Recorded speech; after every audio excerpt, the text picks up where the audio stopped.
Buenas tardes. Gracias por venir. Realmente para nosotros hoy vamos a experimentar para comenzar lo que serían este ciclo de conversatorios que vamos a realizar con personalidades relacionadas al cine o a la televisión. En este caso vamos a tener a nuestro querido Benito Zambrano y a Félix Manuel Lora, que en lo adelante, y si le gusta, vamos a tratar de que este tipo de conversatorios puedan realizarse más a menudo. La idea básica no es simplemente que Benito le pregunte a Félix y que hable, sino que ustedes le puedan preguntar a él. Cuando se pregunta, se lo estaba diciendo a Benito al inicio de su llegada acá, que durante el Festival de Cine y en los paneles nos ha resultado de mucho éxito el poder dar los talleres, pero el mayor de los éxitos ha sido la respuesta a las preguntas que los participantes le hacen a los directivos y a las personas que están relacionadas al cine, y en muchas de las ocasiones ellos dicen que sin saberlo y por sorpresa de ellos, las preguntas que le hacen no son preguntas vacías, son preguntas que realmente funcionan en cierto momento y que despiertan algún tipo de inquietud. Este conversatorio es a raíz de la visita de Benito Zambrano, el cual ya tiene acá 10 días, va a tener 10 días, pero realmente ha sido un taller entre el guión, el actor y el director, que prácticamente no es muy común. Siempre vemos que tenemos un taller que es de director, otro que es para el guión y muchas veces para dirección. La idea surge del mismo Benito, en que esos son los 3 puntos, uno de los 3 puntos más esenciales, de los cuales deben de tener una coordinación y una comunicación real para que pueda salir algo al final, que sea bueno, que sea malo, pero un resultado positivo en la mayoría de los casos. Durante el taller les diré que muchos de ustedes se quedaron fuera lamentándolo, pero no eran las reglas de nosotros. En un inicio comenzamos solamente con 15 participantes. Yo de osado llegué hasta los 40 y Benito aceptó unos cuantos oyentes, pero la idea era que fueran grupos de 3 y 5, o sea, 5 grupos de 3 que tuvieran el tiempo para poder discutir y así no tener tantos grupos al mismo tiempo y que eso no le diera tiempo a poder interactuar. No obstante, Benito nocturno como todos nosotros, el curso era de 5 a 9, lógicamente nunca empezó a las 5 ni nunca se terminó a las 9. Anoche creo que se fueron a la 1, si no fue que me malinformaron, pero se fueron a la 1 porque según alguno de los jóvenes que estaba acá, que participó, decía que esto se convertía como si fuera una droga, un vicio, porque determinaban cualquier situación, la corregían, pero eso llevaba a otro momento, y al final todo el mundo estaba muy emocionado. Nuestro amigo Juan de Lance estuvo siempre presente y una ocasión me lo encontré en una actividad y dije, no, yo estoy aquí porque pedí permiso, pero no quiero perderme ni un segundo de esta interacción con Benito. Esto se llevó a cabo, lógicamente, gracias al apoyo y a la coordinación con la Embajada de España, que teníamos buenas relaciones con ellos, pero ahora mismo se han consolidado, ya que nuestro amigo Antonio Ramos se dedicó en cuerpo y alma a esto. La idea es traer varias personas de este mismo nivel durante todo el año, durante el festival, para que la cultura cinematográfica y el desarrollo dentro de la industria pueda nutrirse de muchos expertos. También, lógicamente, ya tenemos ley de cine, tenemos la Dirección General de Cine. Don Eliperio a veces yo le digo que diga que no, porque yo le digo una cosa y él dice, ok, ¿y de qué trata? Pero ya me dijo ok.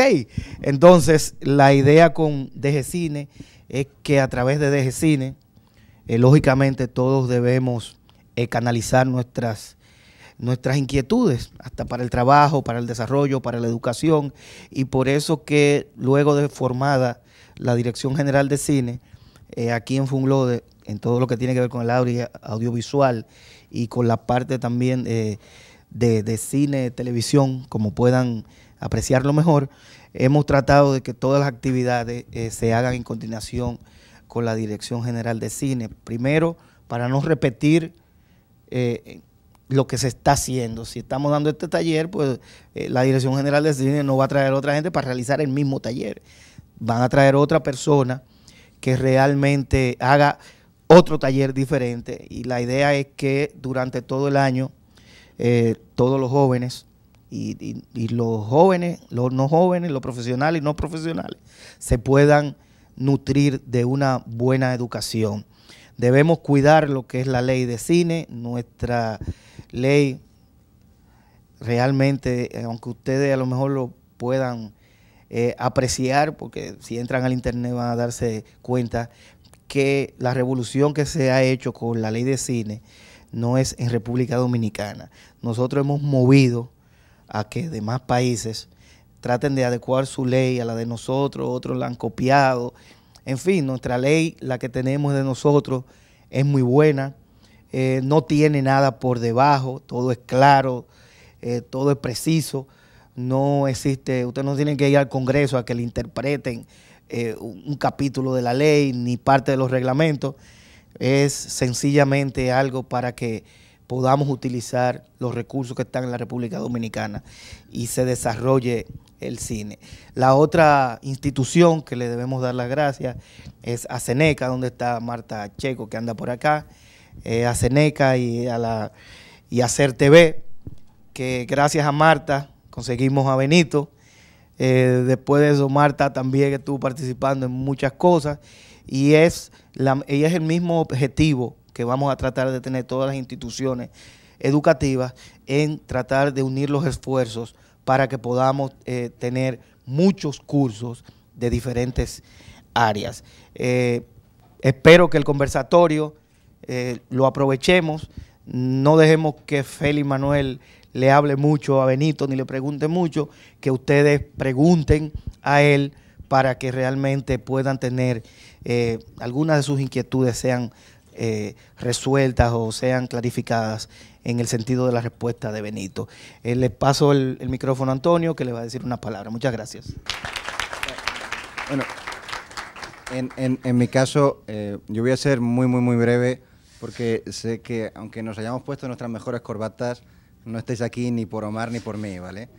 Y somos conscientes de eso. Entonces, agradezco muchísimo a Funglode, a Marta Checo y al resto de instituciones participantes todo el apoyo también que nos han brindado.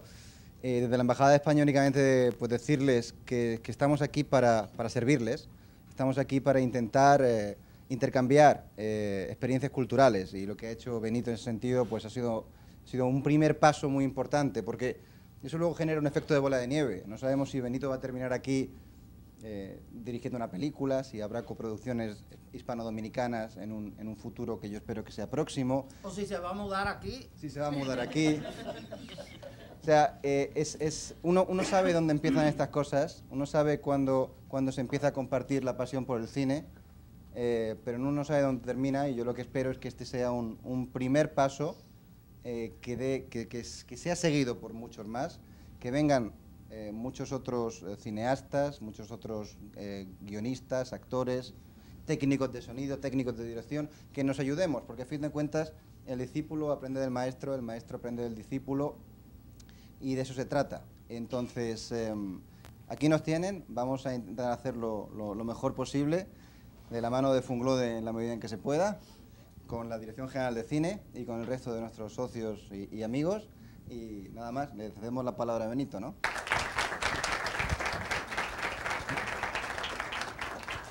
Bueno, muchas gracias. para el inicio de este conversatorio con Benito. Y creemos que tenemos un buen auditorio. Tenemos actores veteranos, César Olmos, cineastas, Juan de Lancer, Pericles Mejía, jóvenes talentos, que es parte, lógicamente, yo creo que ya tú te has encontrado, Benito, con esa materia prima dentro del taller.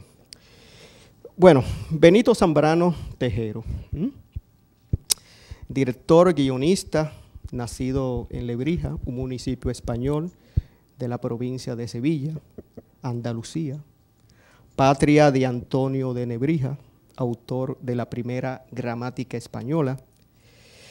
Allí Benito es querido y muy reconocido como uno de sus hijos más meritorios. Fue estudiante de arte dramático en Sevilla durante 3 años, con el fin de convertirse en director de teatro. Pero por circunstancias de la vida, terminó trabajando para la televisión como fotógrafo y operador de cámara. De ahí que partiera para Cuba en la década de los años 90, se graduara en la Escuela Internacional de Cine y Televisión de San Antonio de los Baños en Cuba, EICTV. ¿Qué te lanzó precisamente, Benito, a tú dejar el oficio de teatro, dejar el oficio de fotógrafo y cámara y te fuiste precisamente para Cuba? El Caribe, ¿no? Irme para Cuba fue un poco la salvación. O me iba de lo que estaba haciendo, me iba a terminar suicidando. Porque la verdad que el último año de trabajo fue horrible. Trabajaba de cámara en televisión, en Canal Sur, que es una de las televisiones regionales. Cámara de plató, también grababa El Tiempo. Es decir, hacíamos los programas del tiempo, que era dejar la cámara quieta para que el mapa no se moviese, ¿no? Porque si sostenía la cámara empezarían las nubes y el anticiclón, en vez de entrar por Inglaterra, terminaría entrando por el Peñón de Gibraltar, ¿no? Entonces no, fue un trabajo, un año muy, muy aburrido. Yo tenía en aquel momento 24, 25 años, sí, ganaba todos los meses 1.500, 2.000 euros, más las pagas extras y esas cosas. Pero de luego no era eso lo que yo había soñado para mí, ¿no? Y entonces pillé una beca. Bueno, antes fui a un taller, a un curso de verano de estos de 15 días que daba la escuela. Y obviamente cuando llegué, curiosamente, lo primero que vi fue un dominicano bailando un tema de Juan Luis Guerra.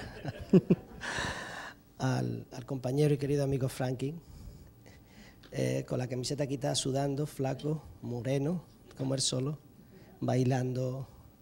Y yo digo, uff, además está bailando con una gallega, con una española, dándole sabrosura. Y digo yo, de aquí no, esta es mi casa, yo aquí es donde me quiero quedar. Y eso fue allá por el año 90, 91, y nada, llegar a la escuela de cine y darme cuenta que aquello es lo que yo quería. O intuí, esas cosas que uno intuye, que ese es el lugar que uno elige para... Y que al momento fue mi lugar en el mundo, ¿no? Cuba, a los 2 años de la Escuela Internacional de Cine, yo no tenía claro que ni siquiera me iba a dedicar a esto del cine, porque yo había hecho teatro, había hecho cosas, pero el cine era algo que para mí quedaba lejos, ¿no? Yo soy de un pueblo de Andalucía, bueno, me ha dicho Félix, un pueblo pequeño de Sevilla, es decir, donde el cine era algo que se hacía no sé en qué parte del mundo, pero desde luego allí no se hacía. Así que yo lo que quería era eso, ¿no? Y fue en la escuela de cine donde me di cuenta que era lo que de verdad podía resumir lo que había aprendido. Había estudiado teatro, había hecho algunos que otros cortitos en vídeo, había tenido una experiencia en distintos campos. Y fue la escuela donde pude de alguna forma centrarme en lo que quería hacer y sobre todo pensar realmente por qué yo estaba allí, qué tipo de cine quería hacer, qué historias quería contar. Fueron 2 años de reflexión, no de reflexión así, también reflexionaba así, que malamente, pero parto mi cinturita también. Sobre todo el merengue lo bailo mejor que la salsa. Entonces, fueron 2 años muy intensos, muy de vivir en un país maravilloso, extraordinario, a pesar de que fueron los peores años de Cuba, bueno, los peores, nunca se sabe cuáles son los peores, pero aquellos fueron muy malos, porque fue el año 92-94, fue un año del periodo especial durísimo, pero yo encontré dos cosas que para mí fueron muy importantes.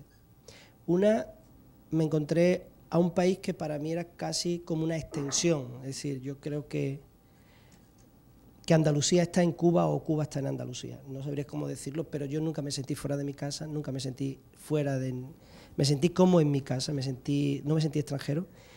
Y la otra cosa importante es que me encontré de alguna manera a mí mismo y pude dedicarme a soñar lo que quería hacer, ¿no?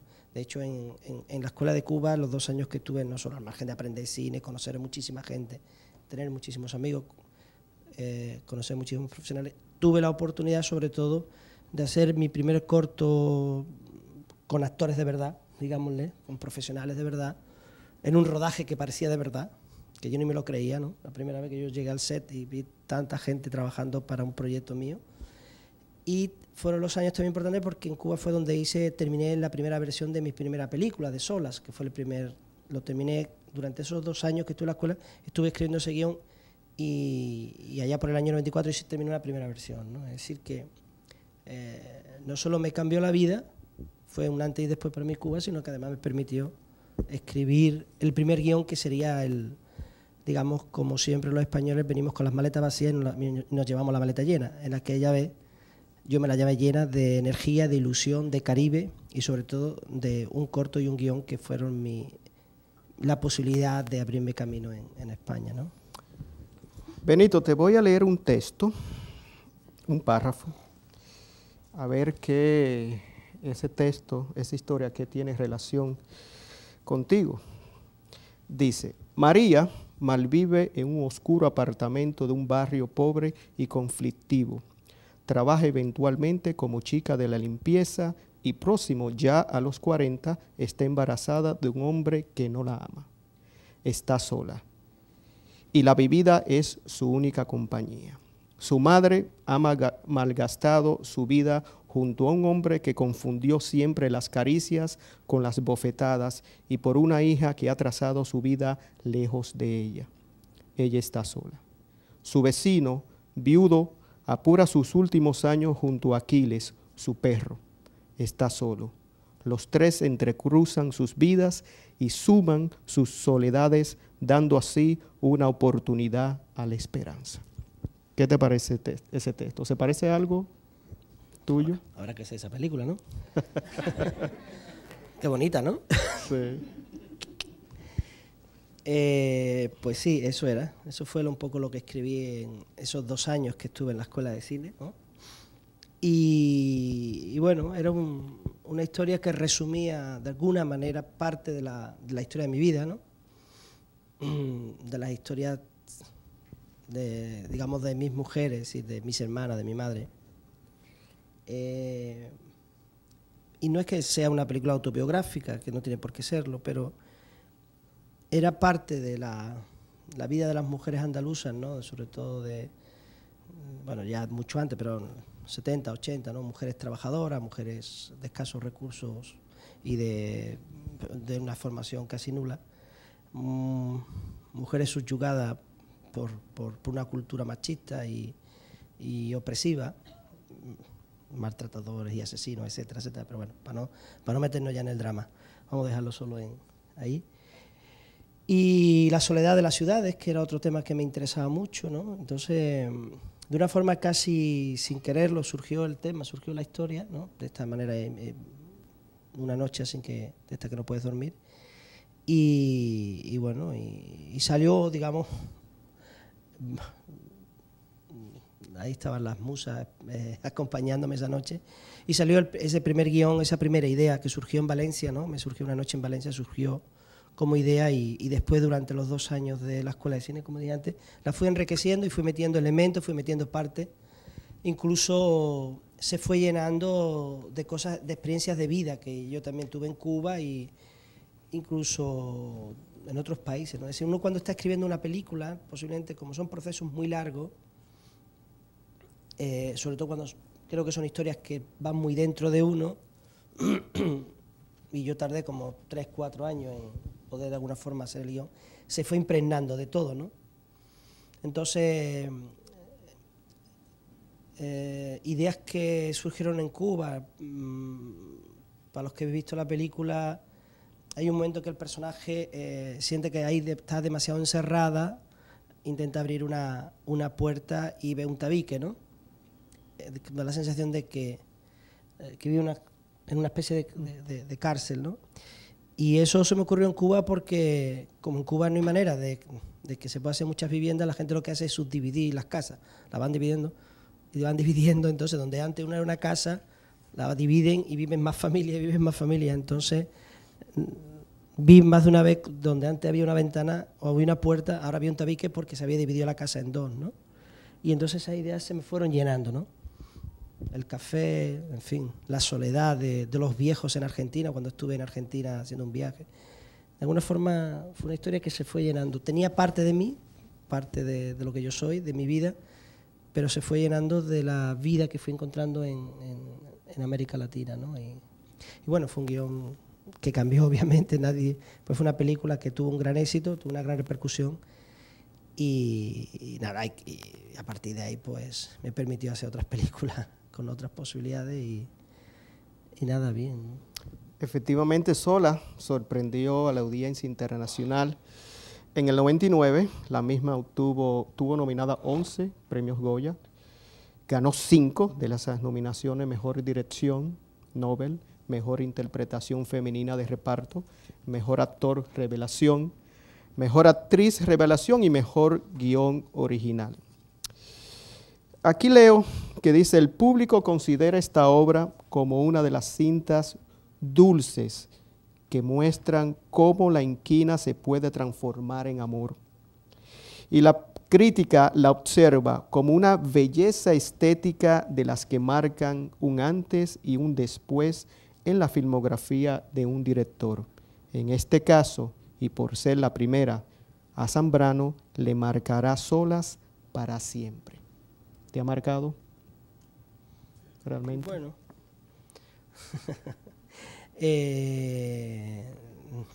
de luego fue importante, está claro, ¿no? Es decir, fue la película que nadie pensaba, aunque uno siempre sueña, es decir, cuando hacemos algo siempre sueña que eso va a ser maravilloso, ¿no? Pero bueno, uno después de soñar dice, bueno, vamos a ser inteligentes, vamos a ser tranquilos y vamos a pensar que era una película que nosotros casi ni siquiera teníamos la seguridad que se iba a estrenar.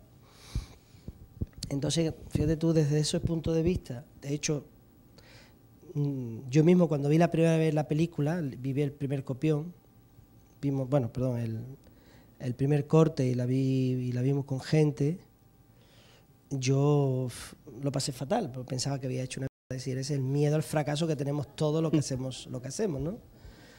Que cuando vemos, esto es lo más terrible, vamos, no sé quién se va a tragar este melodrama de hora y media, con un viejo que se mea en la cama, una vieja que le pega al otro, una niña borracha, esto va a ser terrible, ¿no?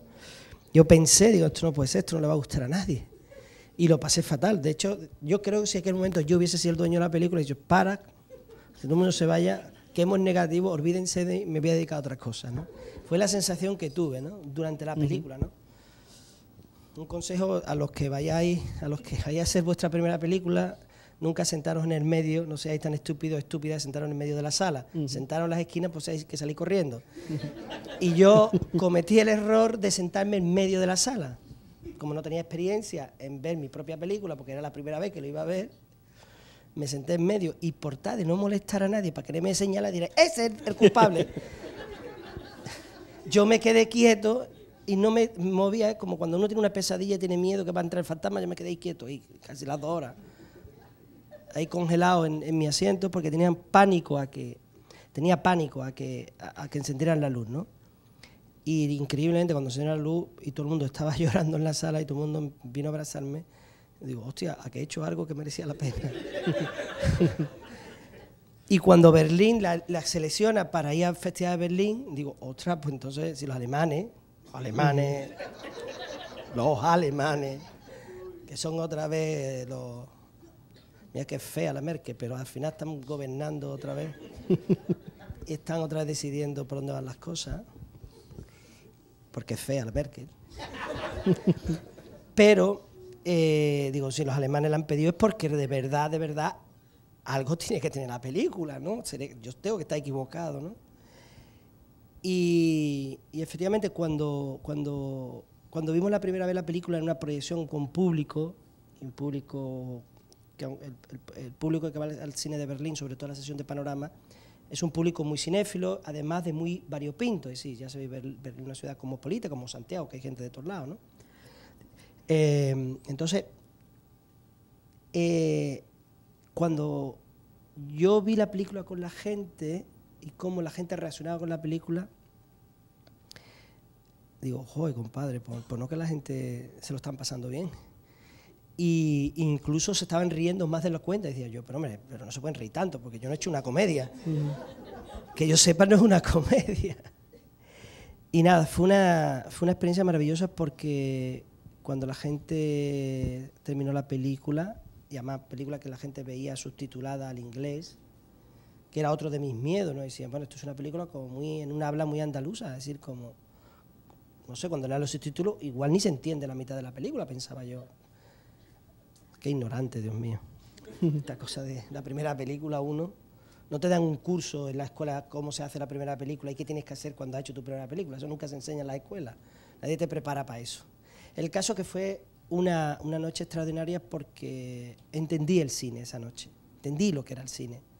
Es decir, todos hemos ido al cine, pero aquella vez a mí me tocó verla de otro lado, ¿no?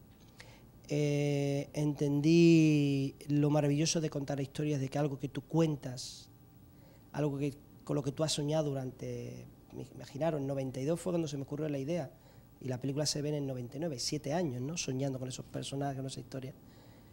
Lo increíble que es cuando algo que tú has soñado, algo que te ha costado mucho trabajo hacer, algo que dolió. Sí, yo cuando terminé el rodaje de Solas, que yo había pensado que había hecho una mala película porque tenía la sensación de que era un desastre lo que había hecho, yo me fui a casa de mis padres, que vivían en aquel momento, ya con 33 años, uno viviendo en casa de sus padres, qué vergüenza, pero yo no tenía dinero para vivir ya afuera, y me pasé 3 o 4 días enfermo en la cama porque tenía tan nivel de fiebre y de tanta tensión, había acumulado tanta tensión física, que me pasé 3 días en la cama malo, ¿no? Entonces, digo que todos esos esfuerzos, verlo aquella noche allí en la sala, con un público que ni siquiera era mi público, digamos, no era el público español, yo entendí muchas cosas, ¿no?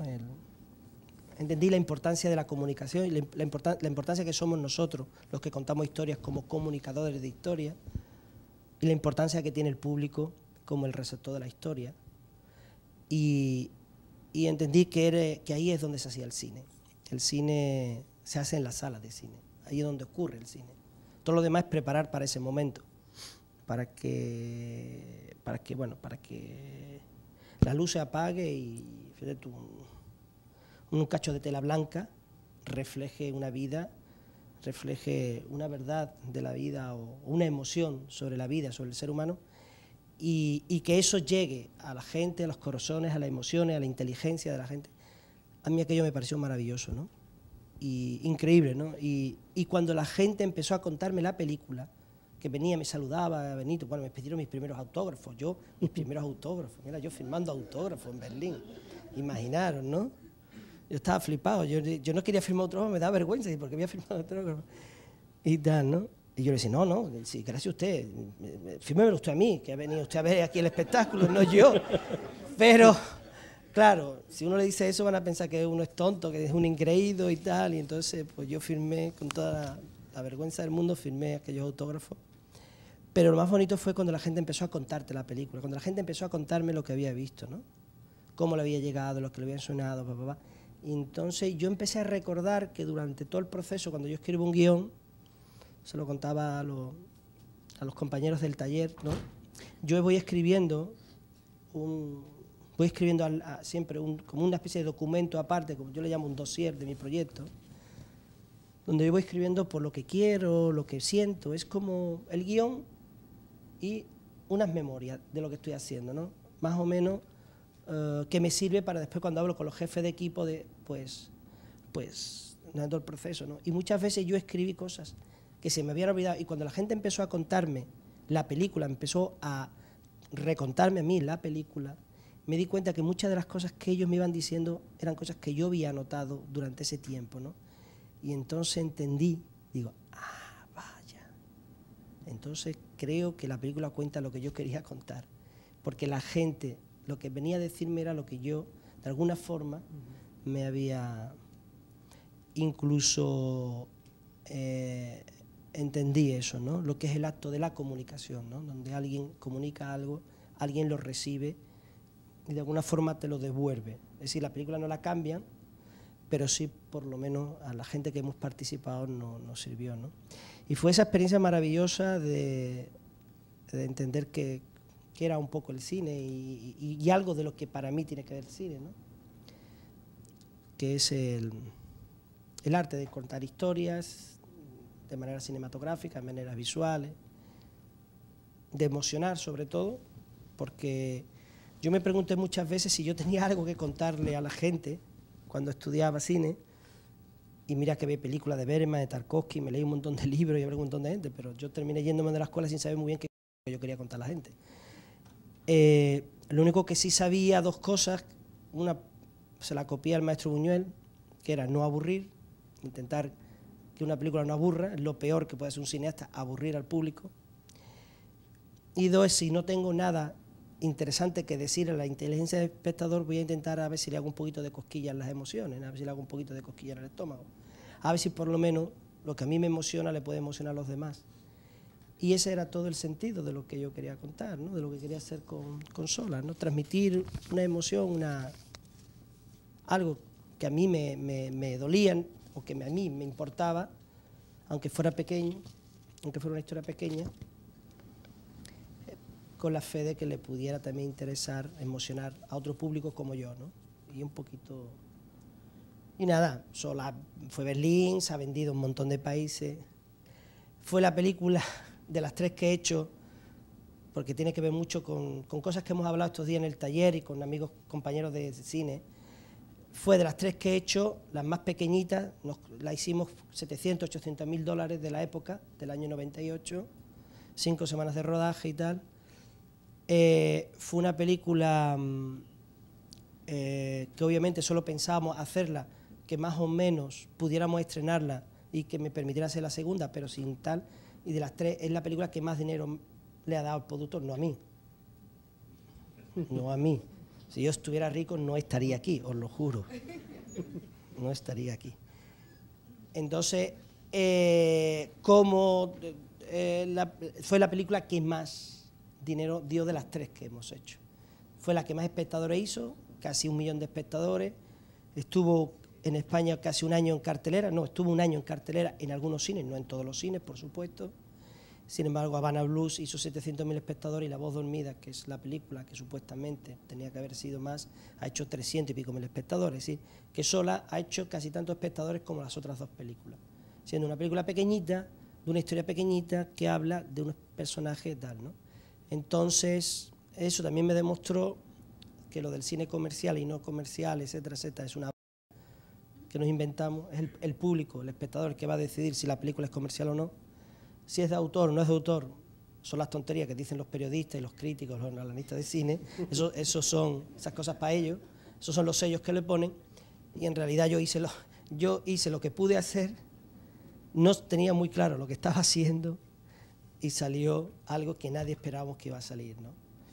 Es decir, la magia, afortunadamente esa es la magia y es lo impredecible, porque como todo el mundo sabemos, si esto fuera muy fácil de calcular, los americanos te venderían ya la fórmula en frasquito, ¿no?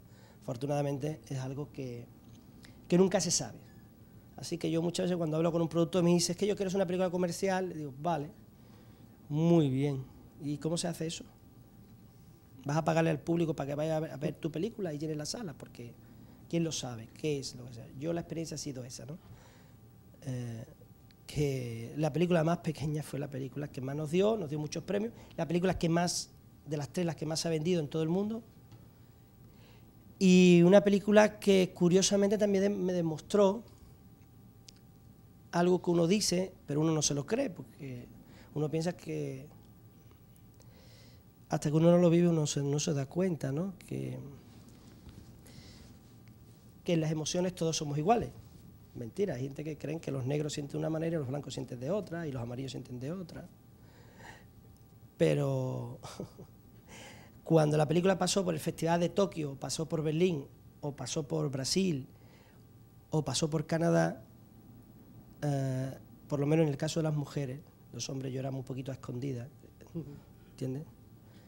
Pero sobre todo las chicas, las mujeres, muchas vinieron llorando, abrazándome y diciéndome cosas bonitas y sintiendo que el mismo dolor, incluso los mismos padecimientos de la mujer, lo tenían las japonesas, las canadienses, las brasileñas, las españolas.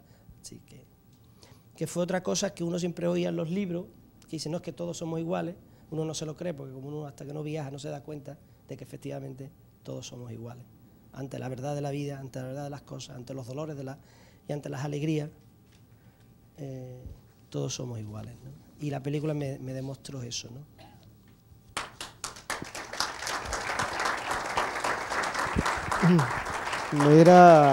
Mira Benito, cómo todavía la resonancia de Solas todavía está ahí. Efectivamente, después de esta película vino Padre Coraje en el 2002, que fue una miniserie para la televisión española.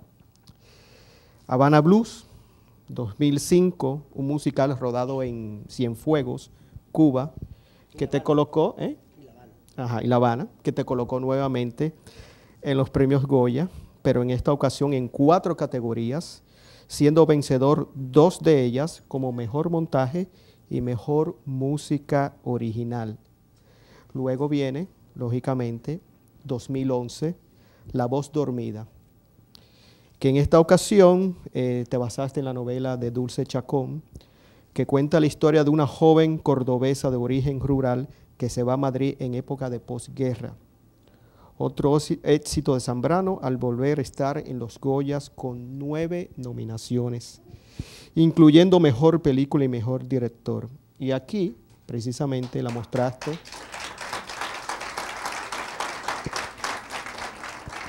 Aquí Benito la mostró en la Muestra Internacional de Cine de Santo Domingo, que también se llevó Ciguapa de Oro, Mejor Director, Mejor Guión, Mejor Mención Especial para la actriz María de León y el Premio Sidney, que lo otorga la Asociación Católica Mundial para la Comunicación. Si resumimos precisamente tu filmografía, iniciando ya en Cuba, con cortometrajes como La Última Humillación en el 87, Un Niño Malnacido en el 89, ¿Quién soy yo? En el 88, Meli en el 90, los mediometrajes ¿Para qué sirve un río? En el 91, Los que se quedaron en el 93, El encanto de la luna llena en el 95, que creo que es un mediometraje muy especial para ti. Y lógicamente ya los largometrajes Solas, Padre Coraje, Habana Blues y La Voz Dormida. Y hasta un anuncio hiciste. Bueno, entre ellos Atlético de Madrid, que fue para el anuncio del centenario. Aquí hay una frase, Benito, que dijiste tú en una entrevista de las tantas que te han hecho, que dice: entiendo el cine como una manera de reflexionar, como algo que va más allá del puro entretenimiento. ¿A qué te refieres con esa frase? Bueno,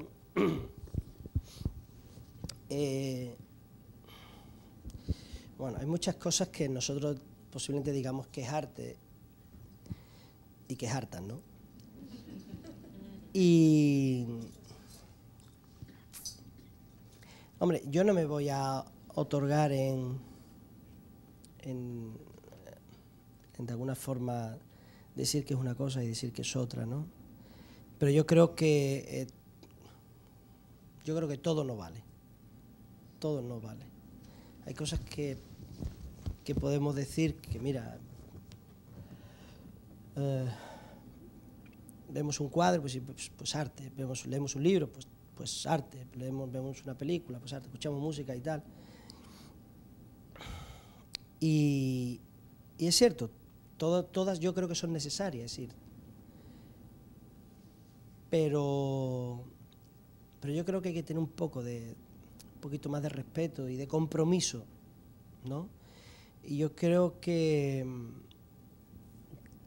el cine, que de todas posiblemente, de todas las artes, pues es la que más se consume, la que mayoritariamente de todas, la que más, bueno, ahora es la televisión, digamos, como arte es la que desde el principio que nace se convierte en un entretenimiento de masas o en un fenómeno de masa, es decir, de llenar cines y llenar cines y llenar cines, ¿no? Yo creo que nos dimos cuenta que era muy importante, porque posiblemente sea de los artes de las artes la que más llega con una mayor cantidad de verdad en menos tiempo, ¿vale? Es decir, en hora y media no creo que nadie se lea un libro de García Márquez o de Vargas Llosa o el Quijote, ¿no? O Cervantes, ¿no? Pero en una hora y media uno viendo una película puede hacer un viaje increíble, ¿no? A las emociones, a la personalidad, a las culturas, a los valores del ser humano, ¿no? Y claro, yo creo que ahí está siempre la trampa, ¿no? De que el arte, pues obviamente también es una buena arma para manipular, es una buena arma para vender unas ideologías. Y yo creo que ahí el cine americano, por ejemplo, pues obviamente lo supo hacer mejor que nadie, se dio cuenta que era el gran negocio y lo convirtieron obviamente en una industria estratégica para ese país, ¿no? Y ellos han sabido vender un tipo de cine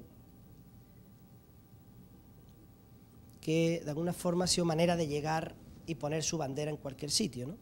Culturalmente hablando, ¿no? Y en esa trampa creo que hemos caído todo el mundo. No quiere decir que hubiera empresarios y cineastas y productores que no quisieran, pero creo que en general caímos todos en esa trampa. Y claro, todo el mundo queremos hacer películas que den dinero, ¿no? Claro que queremos que las películas den dinero, ¿no? Pero no vale todo. Y yo creo que ahí es donde tenemos que poner las alertas, ¿no? Yo no voy a decir qué es lo que es arte, no me voy a dar eso. Pero yo creo que podemos considerar que Rambo 3, Rocky 5, Torrente 3 y Aterriza como pueda 18, pues bueno, decidan ustedes si es arte o no es arte, eso. Arte un montón, pero arte, para mi gusto, no es.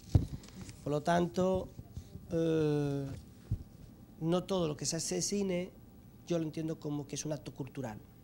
Puedo entender que es un acto de entretenimiento y posiblemente un día cansado, agotado, agobiado por la crisis, la deuda externa, los bonos que han bajado y que el banco se acaba de quedar con todos mis planes de pensión, etcétera, pues a la medida me siento, me como un bocadillo y me veo Rambo o como Rocky machaca al ruso. Vale, no pasa nada, lo puedo ver, incluso me entretengo, no pasa nada. Pero eso, estamos de acuerdo, que no es arte, ¿no? Que no es algo que podemos considerar que de verdad tiene compromiso con la cultura y que intenta que seamos mejores personas, ¿no? Entonces yo creo que ahí, claro, eso es una franja muy ambigua, sobre todo a las cinematografías pequeñas, que estamos intentando hacer nuestro cine como podamos, que estamos intentando sacar adelante productoras como podamos, y que estamos intentando hacer productos como podamos, y estamos intentando ganar nuestro pequeño mercado como podamos, pues ahí dando el tocodazo, porque al fin y al cabo, el 80%, 90% de las salas son americanos, y el otro 10%, todos pegándote, todo el mundo fajándose, a ver quién mete su película y quién puede estar un poquito más de tiempo en la sala, ¿no? Para poder intentar sobrevivir como productoras y como cinematografías, ¿no? Pero bueno, yo creo que ahí donde está el tema, yo creo que los cineastas tenemos una responsabilidad grande, por eso que os decía al principio, porque somos comunicadores de historias, porque el cine y la cultura no es inocente, ni debe ser inocente, ni nos debemos creer lo que a los políticos les interesan con respecto a la cultura, decir que la cultura, que la política se la dejen para los políticos y que los de la cultura nos dediquemos a hacer la cultura. No sé si me entendéis lo que quiero decir con esto, es decir, cuando la cultura y la política y la sociedad es todo en uno, es decir, igual que la educación, no son entes aislados. La cultura no puede ser aislada, la cultura es política, la cultura es intervención, la cultura es compromiso, la cultura tiene que ser guerrilla, la cultura tiene que ser provocadora, incitadora, y la cultura tiene que ir más allá de donde estamos ahora. Y tiene que ser un punto, un abrir caminos para la sociedad, ¿no? Y tenemos que ir incluso por delante, y tenemos esa responsabilidad, los que hacemos, los que queremos hacer cine sobre todo, ya que estamos hablando que es un arte que llega a más gente, aunque la gente la vea en un iPhone, aunque la gente la vea en internet, aunque la gente la vea en un iPad, estamos contando historias. No son menos válidas las historias que se cuentan en una website o en una gran pantalla. No, da igual el formato para mí ahora mismo. Lo que importa es el contenido, y del contenido no somos inocentes. Y aquel que sea inocente, más que inocente, es estúpido, o estúpida, o tonto, porque nadie hace nada sin saber lo que está haciendo, o nadie hace nada sin saber que lo que está contando tiene, para por lo menos el que lo recibe, algún tipo de mensaje o algún tipo de señal, ¿entiendes? Entonces yo creo que la cultura, que debería ser prioritaria, no es un lujo, debería ser prioritaria en cualquier país, debe ser ese lugar y ese espacio donde los ciudadanos nos hablamos de nosotros mismos y donde intentamos hacer sociedades que sean mejores de lo que somos, intentamos sobre todo dejar un futuro para los que vengan después de nosotros mucho mejor, ¿no? Y los cineastas en ese sentido tenemos una gran responsabilidad, ¿no? Y es importante en ese sentido tener claro que aquel día, cuando os contaba antes, aquella vez que yo sentí en el Festival de Berlín, la primera vez que vi mi película con público, yo sentí lo que una película era capaz de transmitir a la gente y lo que era capaz de llegar a la gente. Yo sentí que yo entonces tenía una gran responsabilidad. Yo no me había dado cuenta de qué nivel de responsabilidad, ¿entiendes? Es como aquel que custodia un arma. Tiene que tener una gran responsabilidad, porque si no, esa arma un día se puede disparar y se puede llevar a alguien por delante. La cultura es un arma, tiene que ser un arma. No puede ser algo inocente y algo banal o algo inicuo. La cultura inicua es cultura vacía, la cultura vacía no sirve para nada, nos vacía. Y entonces en ese sentido entiendo que los que vamos a dedicarnos a esto y los que estamos dedicándonos a esto, los que se van a dedicar a esto, tenemos que ser conscientes de esa responsabilidad y de cómo podemos influir y debemos influir, ¿entiendes? Lo que pasa es que no desde determinados lugares, ¿no? Y obviamente tengo mi ideología, tengo mis valores, tengo mi ética, tengo mi moral, está clarísimo, y me coloco en ese lugar, por supuesto, los otros que se colocan en otros lugares. Y ahí en la confrontación nos veremos, y en el diálogo nos veremos, y en la dialéctica nos veremos todos. Pero desde el compromiso, no desde el único objetivo es robarle la cartera al espectador. El cine que solo pretende robarle 10 euros, 5 dólares o 200 pesos al espectador, para mí ese cine es una falta de respeto al espectador. Si solo mira al espectador como una cartera, como un billete, eso para mí no es cine. Cine será entretenimiento y todo el mundo podemos pasarlo bien, no pasa nada. Pero ese no es el cine que a mí me interesa y ese cine no lo valoro como cultura.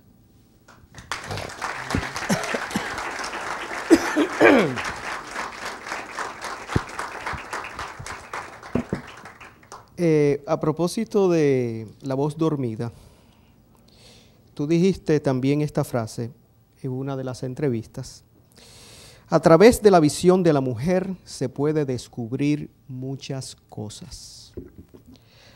Hay un elemento común en tu filmografía, precisamente la presencia de la mujer, la voz de la mujer en tus historias.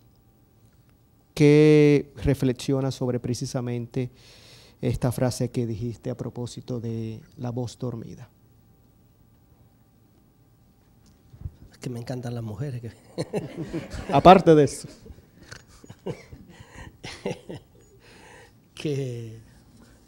que no solo las mujeres solo con un beso y un abrazo ya te hacen descubrir muchas cosas. Y si seguimos para adelante, ni te cuento. Así que no vamos a hablar de eso.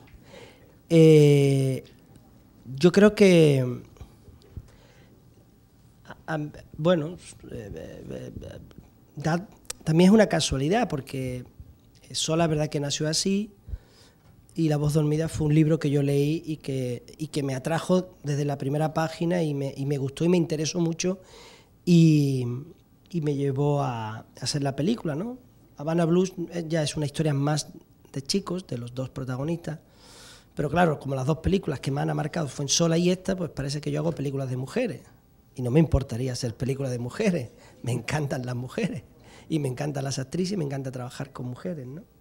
Pero bueno, no es algo que yo conscientemente, bueno, no sé si consciente o subconsciente, no lo sé, bueno, el caso que las he hecho, y hechas están. Pero sí es verdad que si tú me dieras a elegir hoy en día, elige solo que tu protagonista sea hombre o mujer, yo casi automáticamente voy a trabajar un protagonista femenino. Me interesa trabajar la mujer. Supongo que, porque como soy hombre, no sé si hay una mujer dentro de mí, no sé. No sé si a partir de los 50 uno empieza a descubrir o a descubrirse, no lo sé, que lo digan los señores, que yo estoy ya casi llegando, así que no lo sé.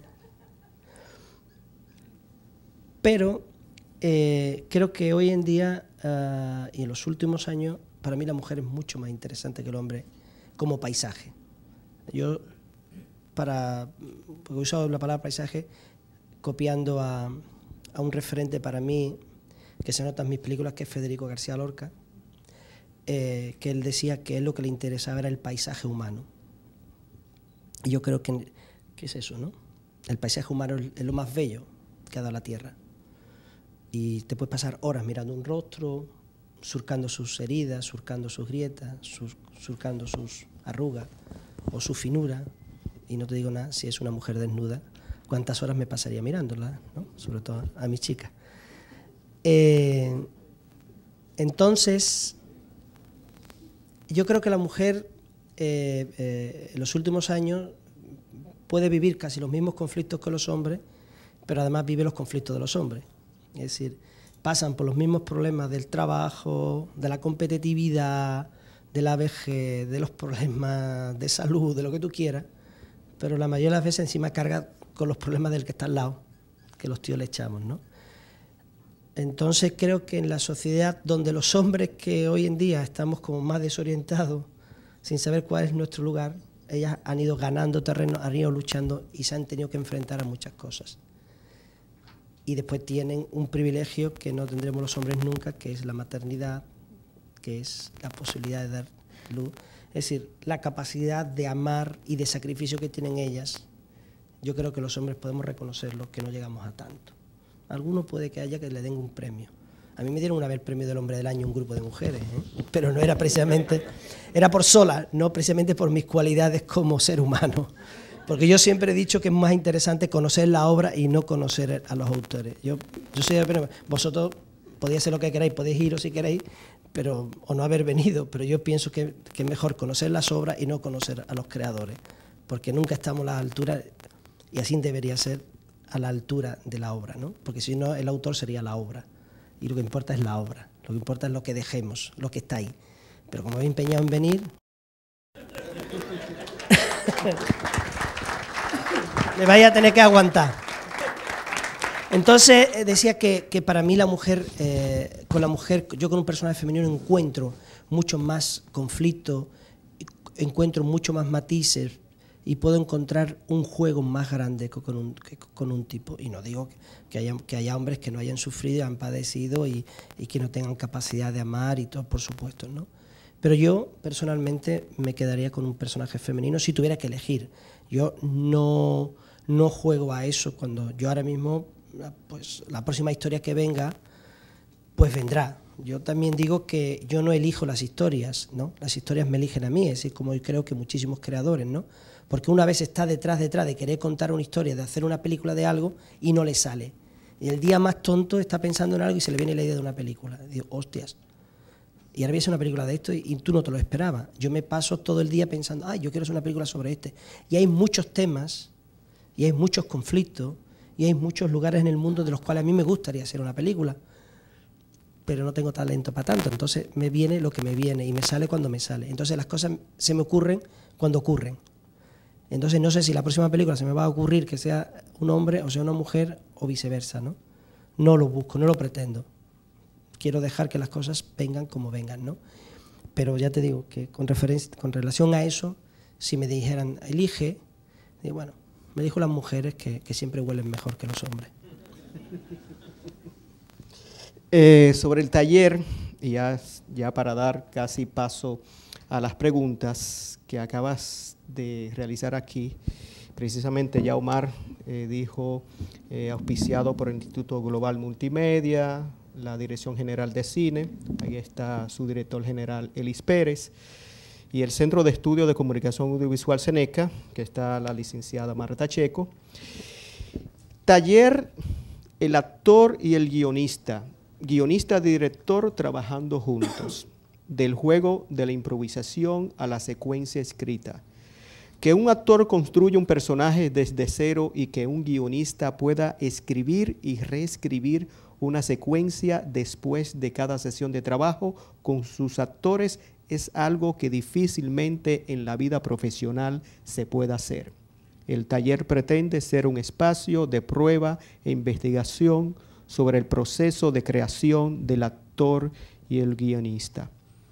¿Cómo fue la experiencia entonces del taller? ¿Qué viste? Si contar las historias. Ahí están los alumnos tuyos. Si todos tenemos, tú dices, todos tenemos la misma experiencia, ya sea aquí en Japón, o sea que, ¿cómo viste esa experiencia y con tanto talento dominicano aquí presente? Claro, hay tanto talento dominicano, nada más que le falta la eficacia alemana, es lo que yo digo. Con el talento dominicano y la eficacia alemana y la disciplina japonesa, ya sois la hostia. ¿Vale? Pero bueno, nosotros tenemos el merengue y tenemos el Caribe y ellos que se quedan con el Polo Norte. Venga, vamos allá. A ver, taller, yo leyendo todo lo que ha dicho, yo creo que nos hemos quedado en las primeras líneas nada más, ¿no? Todo eso no hemos hecho, o sí, yo no sé ya lo que hemos hecho durante estos 10 días. Bueno, el taller se plantea porque yo creo que hay dos elementos o dos instrumentos, no sé cómo llamarle, o yo qué sé. Bueno, para mí una película fundamentalmente son el guión y el reparto. Son el guión y los actores. Cuando tenemos un buen guión y tenemos un reparto adecuado y un buen reparto, yo creo que ya el director, por lo menos desde mi punto de vista, yo ya tengo la tranquilidad que el 60 o el 70% de la película ya está hecha. Porque yo soy un tipo muy sencillo, muy simple a la hora de rodar una película y lo que menos me preocupa es, en un momento determinado, me puede preocupar muy poco si el decorado es amarillo, verde o rojo, o si estamos rodando con Panavision, con Alexa o con una mini DV. Y me importa muy poco hasta el fuera de foco. Lo que no puedo soportar y lo que no puedo aceptar nunca es una historia mal contada o un guión o un actor que no esté trabajando en el punto en el que tiene que trabajar, ¿no? Porque un mal guión, como ya sabéis, ya lo han dicho muchos maestros, con un mal guión no se puede hacer nunca una buena película, ni con un buen guión, ni con un mal guión se puede construir algo interesante.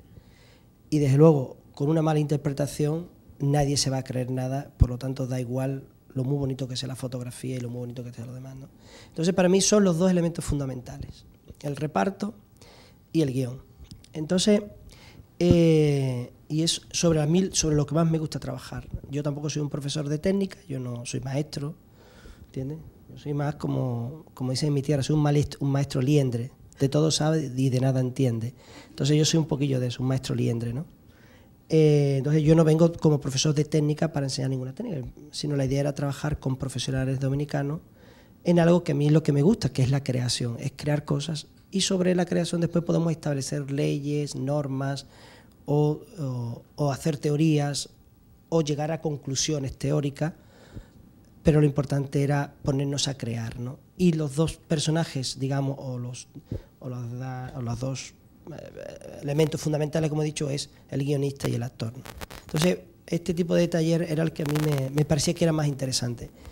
Que creo, y corregirme vosotros los que sois profesionales y cineastas dominicanos, bueno, está aquí también Elis, que para mí, si viésemos casi el 90% de las películas españolas y el 90% de las películas dominicanas, casi todo el mundo estaríamos de acuerdo que los errores vienen casi siempre por el guión y casi la mayoría de las veces también por una mala dirección de actores o un casting no bien elegido.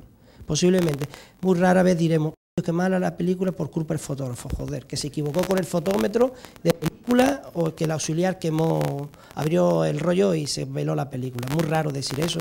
Era muy importante este juego de creación, primero para que el actor entendiera, es decir, qué es lo que el guionista, qué pasa por la cabeza de un guionista cuando está escribiendo. Es decir, cómo se estructura un personaje desde la creación, desde dentro. Es decir, que cuando el actor lee un personaje escrito, no piense que eso se cayó del cielo, ni eso fue, sino que debajo de todo hay mucho. Entonces nosotros empezamos trabajando con las improvisaciones para que el actor entrara y obviamente a través de las improvisaciones creara una situación y fuera creando unos personajes para que después el guionista desde fuera los viese, guionista haciendo también un poco la función de director, digamos, pudiera escribir una escena posible de esa improvisación, ¿no? Y a la misma vez el director y el guionista entendieran cuáles son los procesos en los que también el actor trabaja y necesita. Porque a veces los guionistas, no a veces, desgraciadamente la mayoría de las veces, los guionistas escribimos guiones y escribimos personajes que son, y frases que son indecibles, y personajes que es que no tienen una estructura construida que el actor pueda defenderla. ¿Entendéis? Es como el sastre que construye, que hace mal un sastre. Después te lo pone y dice, oye, compadre, que este hombre no ve que se me cae. Y oye, y aquí tengo un fundillo, y ¿por qué tengo un agujero aquí? La mayoría de los personajes son trajes mal construidos, que el actor cuando se lo intenta colocar no le queda bien. Entonces, era bueno trabajando juntos para que todo el mundo viera cómo eran los mecanismos de creación de uno y otro, y por lo menos los que estuviéramos trabajando entendiéramos cómo podíamos hacerlo. Yo espero que ahora los actores que han estado en el taller entiendan el sufrimiento y la angustia de escribir y de crear de un guionista, y espero que el guionista entienda lo que el actor necesita, porque al fin y al cabo el actor después es el que va a defender tu personaje, ¿no? Lo que tienes que construir también para el actor, y también tener en cuenta cómo el actor, la sensibilidad del actor y lo importante que es cuidar al actor, porque en una película el actor es lo fundamental para nosotros, es la herramienta mejor que tenemos.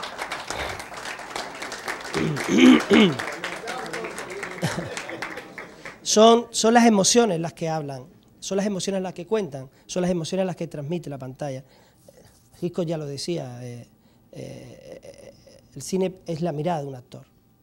Entonces, por muchos efectos especiales que nosotros en el cine español, en el cine americano, vamos a conseguir, nosotros podemos tener algunas buenas cositas y hacer algunas, pero nosotros nunca vamos a hacer películas de donde vamos a reventar 40 coches, 3 avionetas y 15.000 hombres que mueren en un campo de batalla.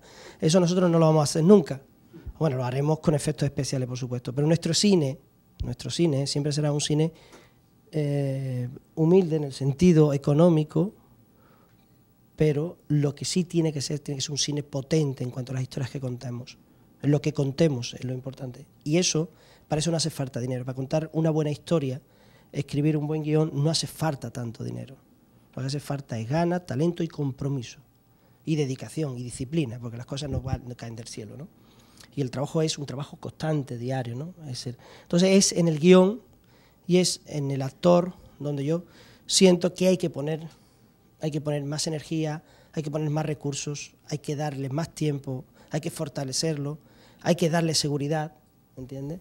Y tenemos que trabajar en esa dirección. Y es por lo cual a mí me interesa ese tipo de trabajo, ese tipo de talleres, porque me enfrento con los personajes que más me importa a la hora de trabajar una película. Y obviamente, si hay aquí fotógrafos, técnicos, y había otros compañeros de la profesión, no quiere decir que a mí después no me importen mis películas.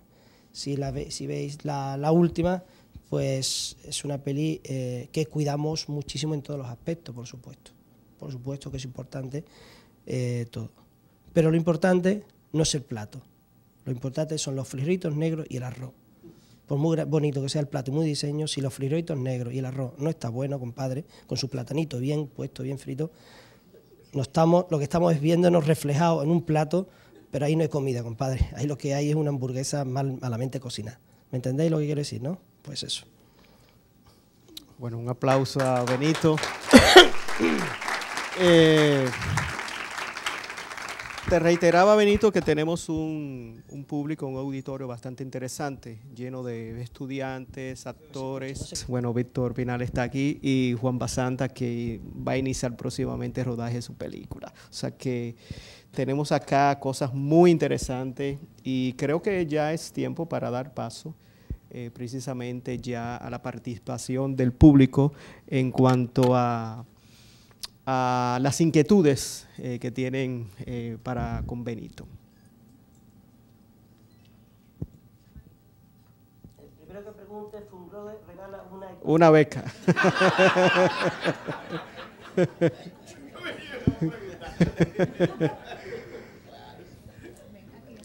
De hecho, de los... Ajá, ok, ahí viene.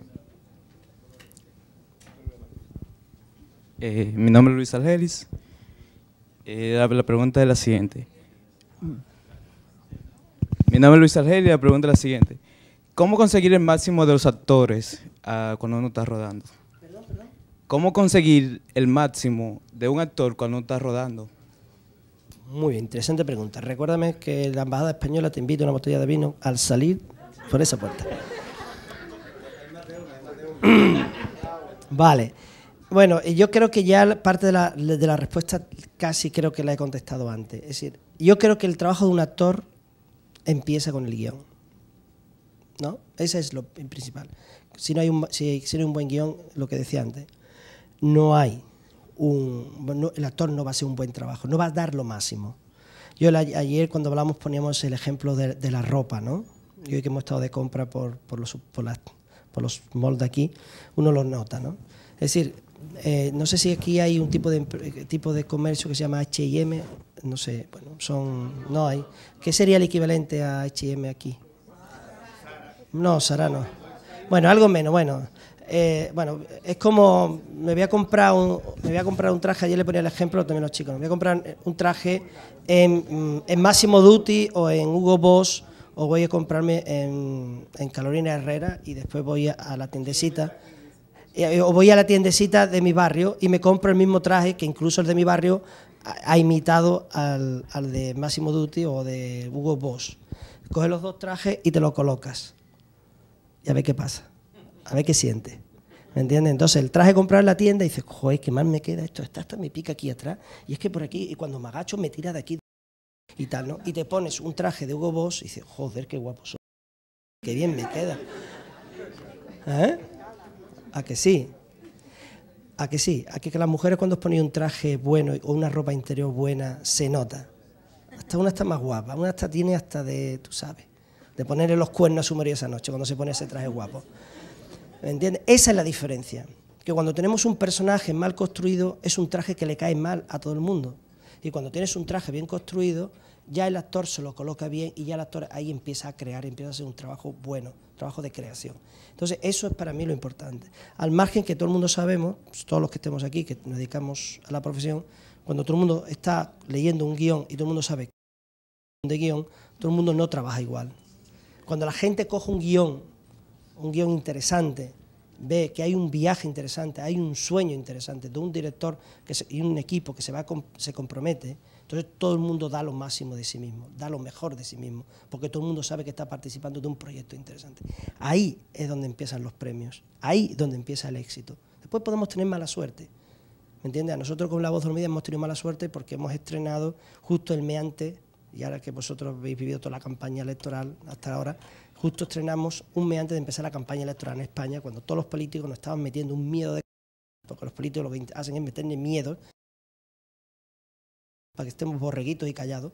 Y entonces, entre que había mucho miedo, en que la crisis ya se estaba notando, en que era una película complicadita, drama, que el drama también se las trae, y tal, pues resulta que la película no funcionó. Pero eso no es es la suerte, es el destino y son cosas que pasan. Pero el trabajo partía ya del trabajo que estábamos haciendo todos, ¿no? Entonces, ahí para mí es donde está la primera parte para que un actor haga un trabajo. Después, obviamente, viene la segunda parte, que es el tema del reparto. Yo siempre hablo de reparto adecuado, no hablo de buenos actores. Yo voy a elegir los buenos actores. Mentira, con los buenos actores no siempre se hace una película. Lo que hay que encontrar son los actores adecuados a esos personajes. Yo tengo un modelo, un traje, ¿verdad?, de la talla 50 y busco un actor de la talla 50. No cojo un actor de la talla 80 para meterle un traje de la talla 50. Es estúpido. Sin embargo, muchas veces porque actores funcionan en la televisión o porque es un amiguete mío o por vete tú qué razón, quiero meterlo en un personaje que no es el adecuado. Entonces, eso es para mí lo segundo. El casting es fundamental. No se puede hacer un casting tan fácilmente. Porque si la herramienta más importante para el director es el actor, es lo más importante para contar una película, es el actor, tú no puedes hacer un casting. Bueno, muy bien, pues este y ahora... Bueno, los de la segunda elígelo tú y el tercero que lo elija el auxiliar. ¿Pero qué es esto, compadre? ¿Me entiendes? La vida del director va en los actores. Pero para mí todos, yo elijo a todos, yo los veo a todos, le hago prueba a todos y quiero conocerlos a todos, aunque tenga una sola frase en la película. Porque todos son importantes, porque todos forman un coro que como en una orquesta, imaginaros que el de los platillos, que solo hace una vez chin, se le olvide el compás que tiene que entrar, chin, ¡hala! Media hora metiendo al público en el tema, ¿no? Tómata, chan, y el tipo va y lo hace después, o el tipo va y desafina, ¡pi! Y desafina en medio de la... Una vez que tiene que hacer chin encima desafina, compadre.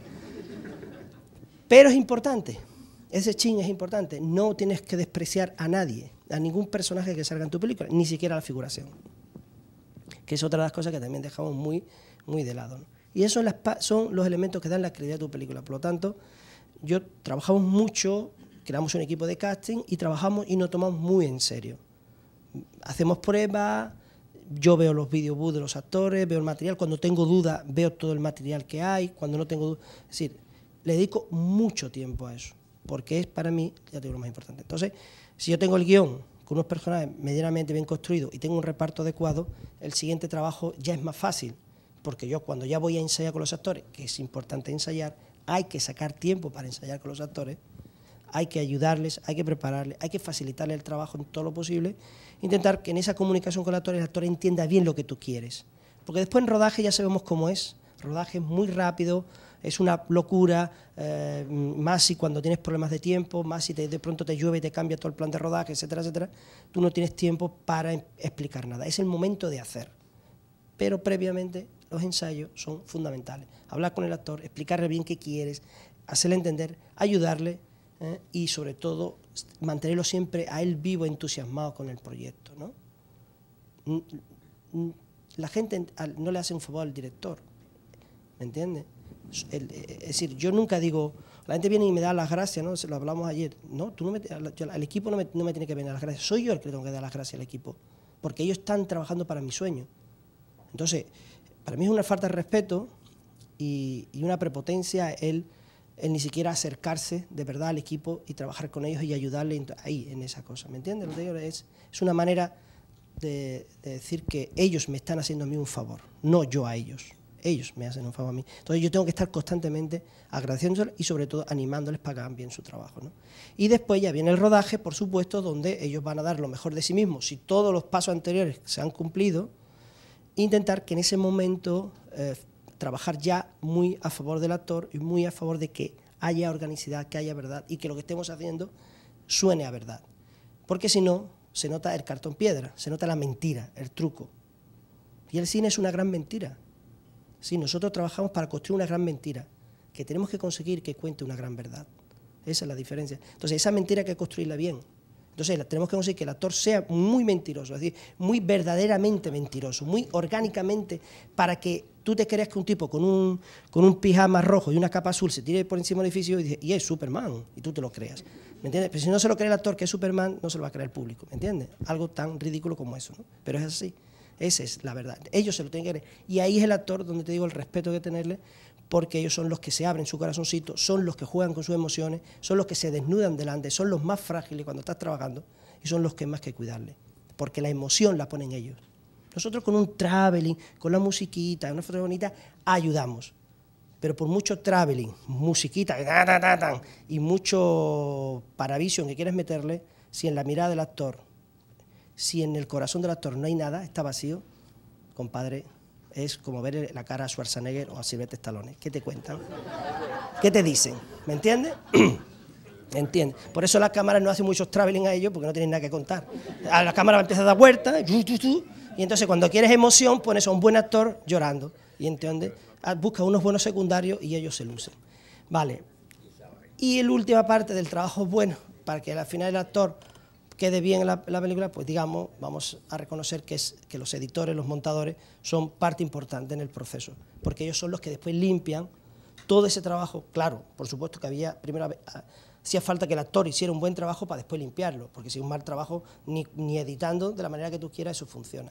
Pero sí es verdad que todos sabemos, los que nos dedicamos a esto, que después ya en la sala de montaje tú quitas las tomas falsas, le quitas las pausas que el actor a veces se da, porque nos gusta hablar y nos gusta pausarnos y nos gusta... Ahora voy. Toma ya. Y va y ahora suelto la frase. También es verdad que a veces hay que decirle, oye, compadre, porque le mete una intensidad que te digo, compadre, que solo estamos hablando de que si quiere una cerveza. No me... Pero bueno, también es verdad que el actor latino tiene esa tendencia, ¿no? Es decir, ahí es verdad que tenemos que aprender un poquito de los actores americanos que son mucho más así, ¿no? Pero no pasa nada, lo conseguimos. Y el montaje te ayuda a quitar esas pausas y todas esas intensidades y conseguimos que al final veamos una secuencia y digo, oh, qué bien está el actor, ¿no? Claro, no sabe la cantidad de cortes que hemos tenido que pegar y tal, ¿no? Pero no importa, todo es la suma de cosas que valen, todo vale. Lo que ahora, si empezamos por de guión, una de lesión de actores, un de entrenamiento, un de película, digo de rodaje, al final tenemos un de película, o un montón de metros cuadrados de película, ¿no? Es un poquito... No sé si he contestado tu pregunta, compadre. Vale. Otra. Hola Benito, buenas Hola. noches. Hugo Pagán. Benito, sabemos que ya tus películas han contado tanto con el favor del público como con el favor de la crítica y de los que se encargan de galardonar. Tú como autor y como director, ¿qué valoras más al final del día? ¿El favor del público o el favor de aquellos que se llaman entendidos en la materia? Gracias. Bueno, los entendidos en la materia, ¿qué hago las madres que parió los entendidos en la materia? No, los entendidos en la materia, la verdad es que no me interesan mucho. Son importantes, pero no me interesan mucho. Sobre todo la experiencia de la voz dormida, que te encuentra cada caso, que es para llorar. Pero bueno, la única es que creo que en mi país, y no sé si pasa igual aquí en Dominicana, cuando un crítico hace una buena crítica, yo le tengo miedo, porque la gente dice, si le gusta el crítico, entonces es una película intelectual, a esa no voy. ¿Entiendes? Y si el crítico hace una mala crítica, si el crítico la ha puesto mala, tiene que ser mala. Entonces, cuando nos hacen una crítica buena, no nos ayuda mucho, pero cuando hacen una crítica mala, nos destrozan. Para un cine tal. Yo no, con esto quiero decir que los críticos, los estudiosos, los periodistas, etcétera, etcétera, tengan que ser paternalistas y condescendientes con nosotros, ¿vale? No, tampoco es eso. Lo que pasa es que nunca he entendido que alguien viva de criticar a los demás. Eso es lo que nunca he entendido. De que alguien viva. Otra cosa es que lo haga por afición. Que lo haga por afición, pero que viva de eso, no lo sé. ¿Vale? Bien. Pero bueno, vamos a suponer, y es así, que todos somos necesarios. En la viña del Señor hace falta de todo. Hacen falta de todo. Lo cual quiere decir que posiblemente ellos, sobre todo, hombre, yo entiendo más a la gente que se dedican a estudiar el cine, a la gente que reflexionan, que le dedican su tiempo, que investigan, claro que sí. Yo creo que esa gente tiene un valor y son necesarios porque ellos a veces nos cuentan cosas que necesitamos saber también. A mí lo que me molesta más son la crítica que te sale el día después de tu película. Esa es la que me pone a mí histérico, porque Alguien que se sienta un rato en la sala, ve una película y ya se otorga el derecho de decir sobre ella lo que le dé la gana. Ahora, una persona que se curra, se ve la película 5 o 6 veces, que estudia, investiga, esa es otra cosa. Ese estamos hablando que son, para mí, parte de la industria, forman parte, igual que es importante la chica que limpia las palomitas después de que el cine se acabó. Porque todos somos parte de la industria. La película empieza con el sueño de un guionista y termina cuando la sala se apagan las luces, se cierra y la muchacha de la limpieza se lleva su carrito. Ahí termina el cine, ¿vale? Mientras tanto, estamos todos los demás. Entonces yo creo que eso es necesario. Pero bueno, porque todos hemos aprendido leyendo, obviamente, a libros y tal, y creo que eso... Yo te digo, es la mala hostia y lo que a veces siento es el ensañamiento. Gente que de pronto ve tu película y hace una crítica como queriéndote hacer daño, cuando tú ni te has metido con él, ni sabes ni siquiera quién es. Pero va y te escribe una cosa que va tal. Por ejemplo, una frase que nunca se me olvidará de alguien que escribió en internet, supuestamente un escrito, dice: el subvencionadísimo Benito Zambrano ha hecho otro más guerra civilista. Así era la frase. El tipo dice... El tipo ya pensó, esta noche ya me acuesto tranquilo porque he escrito un pedazo de frase. Y yo me acuerdo siempre de el subvencionadísimo Benito Zambrano ha hecho otro más guerra civilista, otra más guerra civilista. Sí, además con lo difícil que ha escrito todo eso junto. Y yo digo, ¿y yo qué daño le he hecho a este hombre? Yo le he dicho a usted que usted es un... Yo me he metido con usted, ¿acaso? No sé ni siquiera quién es. Bueno, en fin, eso tiene que ver con esa parte. Pero al margen de críticas y estas chorradillas que no tienen mayor importancia, obviamente nosotros trabajamos para el público. Es el público el que me importa. Es decir, si yo sinceramente trabajara para los premios y trabajara para los reconocimientos y para supuesto glamour, que ya veis que de glamour yo tengo poco, yo soy el que menos glamour pongo en las alfombras rojas de los festivales, ¿me entendéis? Es decir, si a mí eso me importara, entonces... yo no estaría aquí en Santo Domingo, estaría buscándome la vida en otros lugares donde te dan más dinero por hacer las cosas, ¿no? Y cobrar más. Y donde posiblemente uno sea menos libre, ¿no? Entonces no es eso. Yo quiero, cuando hago una película, quiero que la vea la mayor cantidad de gente y quiero que le guste a la mayor cantidad de gente y quiero que en todos los sitios funcione. Pero yo tengo muy claro que hay dos cosas que son diferentes. El público, es decir, los que estamos a aquel lado cuando estamos viendo una película, que para mí... Es decir, es lo único que yo le tengo un respeto y es donde yo pongo mi nivel. Si mi respeto es por el público, por la inteligencia del público. Mi obligación es intentar hacer películas tan inteligentes o más que el público, nunca hacer películas menos inteligentes que el público. Y esa es mi única línea de flotación sobre la cual no quiero bajar, o intento no bajar. Sí, es mi compromiso conmigo y con el público. Pero... eso es una cosa, y el mundo de los festivales, los premios y las críticas, los reconocimientos es otro, es parte del negocio, y lo sabemos todos, ¿me entiendes? Yo he ido con mis películas a los 3 festivales más importantes, San Sebastián, Berlín y Cannes, y sé lo que significan, y lo que significan para nosotros, para el cine independiente y para el cine que estamos al otro lado de Hollywood. Todos los festivales lo que significan es intentar ayudar que tu película sea visible para el espectador, es decir, aprovechar el marketing, aprovechar la publicidad, la propaganda que te dan estos festivales para que tu película, tu pequeña película, tenga una posibilidad de defenderse cuando salga a la calle porque la publicidad que te da es la que necesitas. Es para lo único por lo cual yo voy a los festivales y incluso me compro ropa bonita para salir en la alfombra roja. ¿Me entiendes? Ropa que después nunca me la pongo más en todo el año porque no sé qué hacer con una chaqueta. No sé, pero entiendo que eso es parte y que me toca ir a entrevistas y ir a la televisión y hacer un montón de cosas, porque esa la tengo que hacer, pero sé perfectamente que todo eso no es más que el único objetivo que tiene es intentar hacer que mi película sea visible para el espectador, para que cuando la película la estrenemos, el espectador sepa algo de ella y no de pronto, que todo el mundo sabemos aquí los que nos dedicamos a esto, que saques tu película y nadie sepa que tú has sacado una película. Eso es tremendo dolor después de tantos años, y tanto trabajo, y tanto esfuerzo, y tanto dinero, que nadie sepa que tu película está. Es para eso, para mí, para lo que sirven todos los demás. Porque lo único importante después, hermano, es cuando se apagan las luces y el público abre sus ojitos y se enfrenta a tu película. Eso, para eso yo trabajo para ese momento. ¿Me entiendes? Y eso es lo que me importa. Hola, buenas tardes. Me llamo Ayala. Yo quería saber cómo abordas la construcción de personaje desde el guión y qué peso tiene en ese proceso del guión el personaje.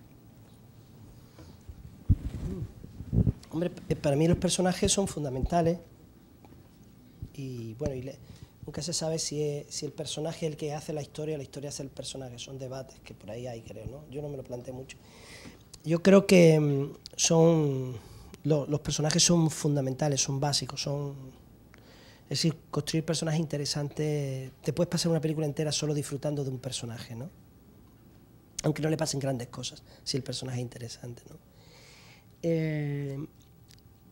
¿Cómo construirlo? Yo no sabría decirte, porque no sé una fórmula, no tengo... Yo cada vez que me enfrento a una nueva historia, es como si empezara de cero, no sé cómo esto va a salir.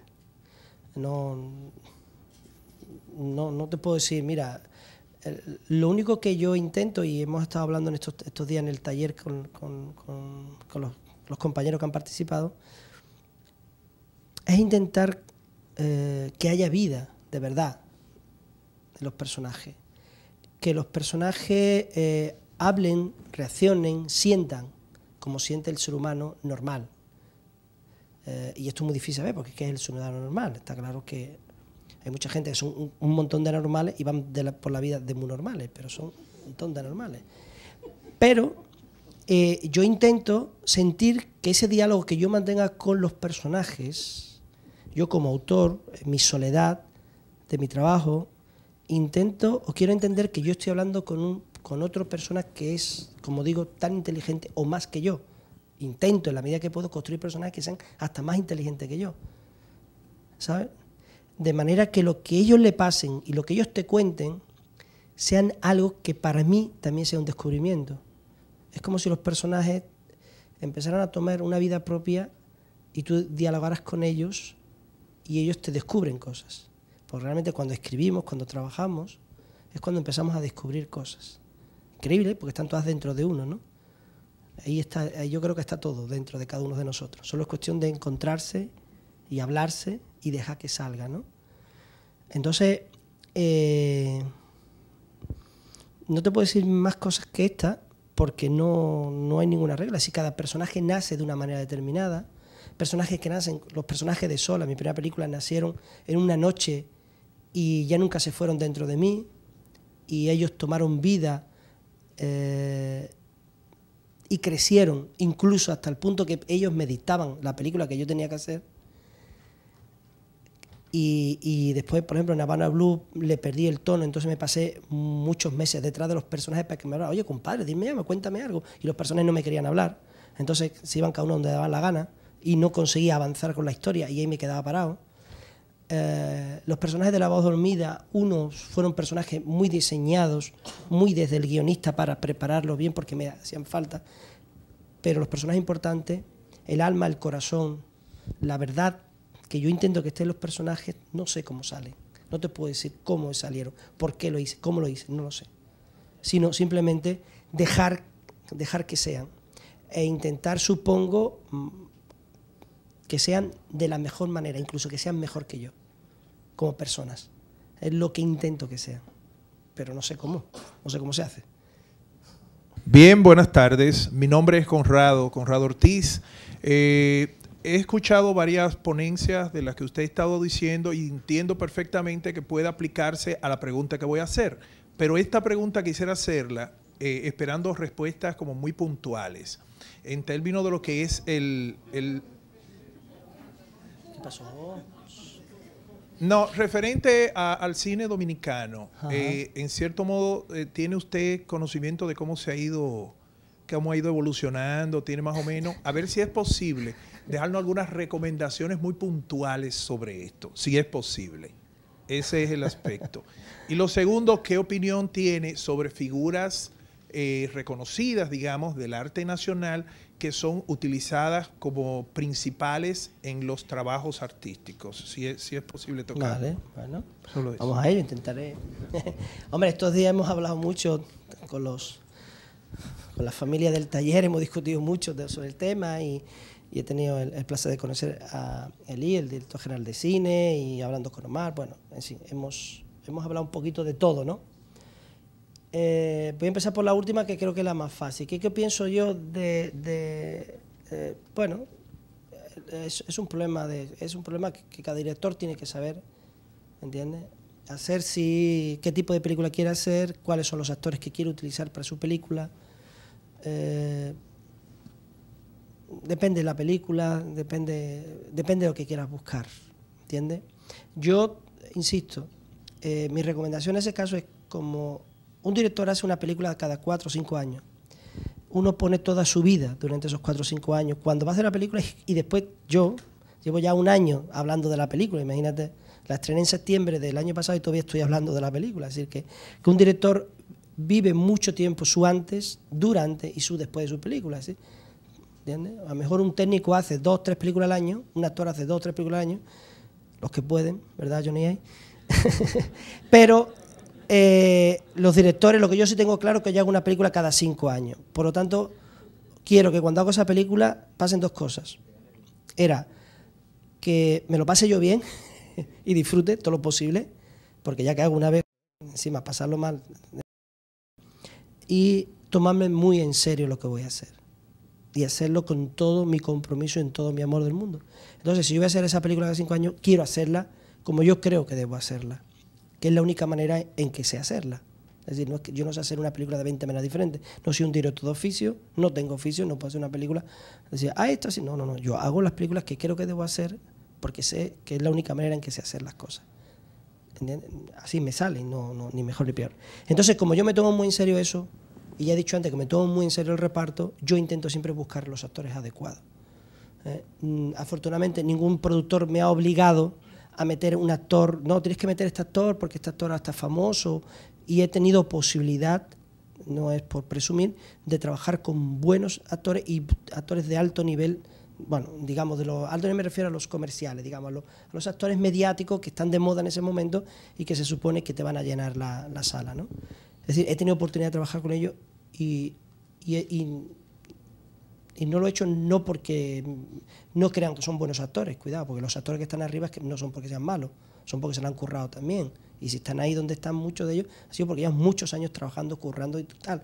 No es que yo los desprecie, ni mucho menos. Simplemente considero que no son los adecuados para los personajes de mi película. ¿Entiendes? Al margen que, hombre, que para mí siempre es un privilegio trabajar con actores desconocidos, pero por el egoísmo de que cuando el espectador vea la película, vea al personaje y no vea al actor. Pero eso es por puro egoísmo mío también, porque yo lo que voy buscando es lo mejor para mi película, porque lo que me importa es mi película. Yo no hago una película para que se luzca un actor, ni para lucirme yo, ni para que se luzca nadie. La película es, el único que tiene que lucirse es el espectador, digamos, disfrutándola. ¿Entiendes lo que te digo? Entonces, en ese sentido, yo soy respeto mucho mi trabajo, respeto mucho el trabajo de los compañeros y respeto mucho a los actores como para estar jugando con tonterías con ellos. Entonces, eso es lo que yo creo. En una determinada manera, por lo que tú dices, que utilicen figuras, gente de la televisión, pues está pasando en toda la cinematografía. En España, pues hay montones de películas que los chicos que están en las teleseries, que son más de éxito, como ahora están de moda, pues lo meten en una película. Hombre, que por supuesto la película tiene que estar un poco bien y bien rodada, bien hecha, y las películas más o menos llenan las salas, ¿no? Bien, normal. Eso es parte del cine, parte del negocio, parte de la industria y tal, ¿no? Ahora, si eso es lo único que se hace, es lo malo. Lo malo son los excesos. Si eso se combina con un determinado cine para otras posibilidades, entonces eso es lo interesante. La diversidad, la posibilidad de crear industria con las más comerciales, porque los años en que Santiago Segura estrena Los Torrentes son los años en que la taquilla española sube. Esa es la verdad. Dice, este año la taquilla española ha subido tanto, y era porque Santiago Segura estrena una película que él solo, con una de sus películas, hace más espectadores que yo con mis 3 juntas. Una película suya hace 4 millones de espectadores, y las mías no han llegado ni a 2. Las 3 juntas, ¿me entiendes? Esa es una verdad. Ahora, si Santiago Segura, el dinero que se gana, los millones de dinero que gana, lo invierte para hacer más cine, pues bienvenido sea Santiago Segura. Si es para otra cosa, bueno, pues mira, macho, qué suerte ha tenido él y no la he tenido yo, ¿me entiendes? Con ganar tanto dinero. Pero te digo que para todas las industrias es necesaria, no es que sea ni bueno ni malo. El problema son cuando todo se enfoca ahí. Ese es el error, ¿me entiendes? Ese es el error. ¿no? Que no se le dé oportunidad, ¿me entiendes? Es como el caso del deporte. Todos estamos con el fútbol, con el béisbol. Y el otro día está la chavalita esta, Janely, ¿no? La gimnasta, ¿no? Yamilet. $75, compadre, al mes gana esa muchacha. Eso es una falta de respeto, ¿me entiendes? Es una chavalita que se ha currado ahí como se la ha currado y le pagan $75 al mes, ¿me entiendes? Eso es lo que no puede ser. Lo que no puede ser es que un jugador de béisbol o de pelota o de fútbol gane no sé cuántos millones de euros al año y esa chavalita se haya tenido que currar toda su vida sufriendo tal cual y le peguen $75. Esos son los desequilibrios con los que no tenemos que estar de acuerdo y con los que hay que ir contra eso. No, yo no voy a decir, mira, tú no ganes lo que tienes que ganar. Bueno, tú lo ganaste. Pero hay que permitir que haya otros cines. Lo que hay que permitir es que haya otras culturas. Lo que hay que permitir es que haya otras posibilidades de contar la vida. No una sola posibilidad o un solo camino. Eso es con lo que está. Y con las recomendaciones, pues no lo sé. Yo creo que tenéis, según me estaba hablando estos días, una ley de cine que lleva un año de vida nueva, que Liz nos contaba el otro día, que parece que es muy interesante, que puede permitir que haya más cine. Quizás pues la industria, o por llamarlo de alguna manera, el sector que forma los cineastas dominicanos, pues tendrán que aprovechar todo lo posible esa ley, sacarle el máximo rendimiento. Y cuando falle la ley, como decía antes entonces modificar, cambiarla y ir adaptándola. Pero hay que aprovecharla, hay que exprimirla. Hay que exprimir todas las posibilidades que den, hasta el límite. Y eso tiene que ser para hacer un cine que yo creo, ya os he dicho cuál es mi manera de sentir el cine, que sea interesante, un cine que aporte la cultura dominicana, un cine que cuente las historias dominicanas. Porque si no la cuentan, como ya sabéis, las contarán otros, que es lo que ha pasado siempre. La mayoría de las historias que conocemos del cine nos la han contado solo una cabeza, una sola ideología, un solo país. Y el resto del mundo estamos viviendo de esa sola cinematografía. Y ellos son los que han contado la historia de las Américas, las historias de las Indias, las historias de África, porque todas las películas que sabemos son ellos. Nosotros, por las películas de Tarzán, sabemos que los negros son malos, son feos y son como monstruos, porque solo el hombre blanco salva a la muchachita, a la Jane. ¿Me entiendes? Y ellos nos cuentan qué pasa en la India, y ellos nos cuentan cómo es América Latina, cómo son los mexicanos todos borrachos con los trajes de charro y tal cual. Y que los caribeños están en una hamaca comiendo plátano y tal, ¿no? Entonces, ellos han contado la historia y esa es la historia que sabemos de tal, ¿no? Entonces, lo que tiene que permitir la ley y lo que tiene que permitir la cinematografía es contar la historia de este país, contar por los dominicanos, para que no la cuenten otros por ellos, ¿no? Y esa es, para mí, la única recomendación. Por eso vuelvo siempre, y lo hemos estado hablando, que lo que hay que apoyar son los creadores. Lo que hay que apoyar son la gente que va a crear los guiones, son la gente que va a crear el sueño del próximo película.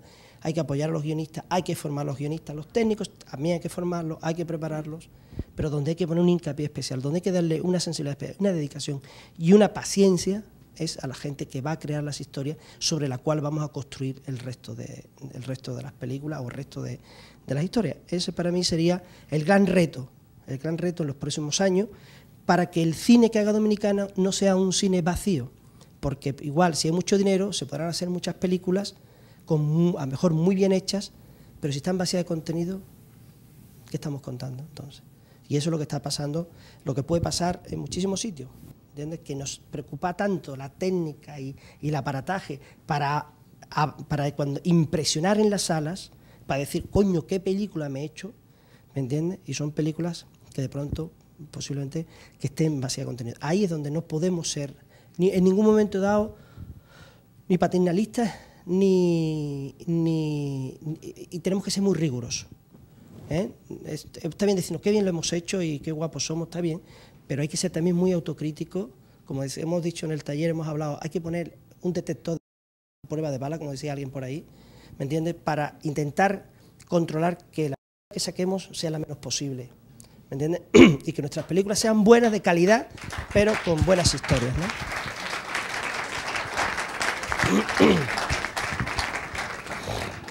Así que yo espero que por lo menos al sector de los creadores se les apoye mucho, se les ayude, se encuentren unas fórmulas y tal, porque, y sobre todo, al riesgo, ¿no? Antes se lo decía Ali, es muy importante que la nueva ley y que sobre todo la dirección de cine también cree un espacio para proyectos innovadores, para proyectos de riesgo, para proyectos, porque si todo se puede quedar en manos de políticos o en manos de empresarios, también tiene su peligro.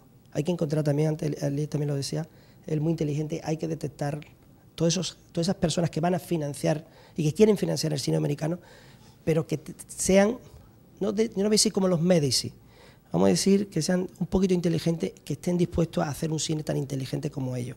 No intentar hacer un cine que suele pasar siempre con los políticos que quieren hacer que las cosas sean más bajas que ellos, es decir, para que no sean tan inteligentes o les supere, sino intentar hacer un cine más listo que ellos, ¿no?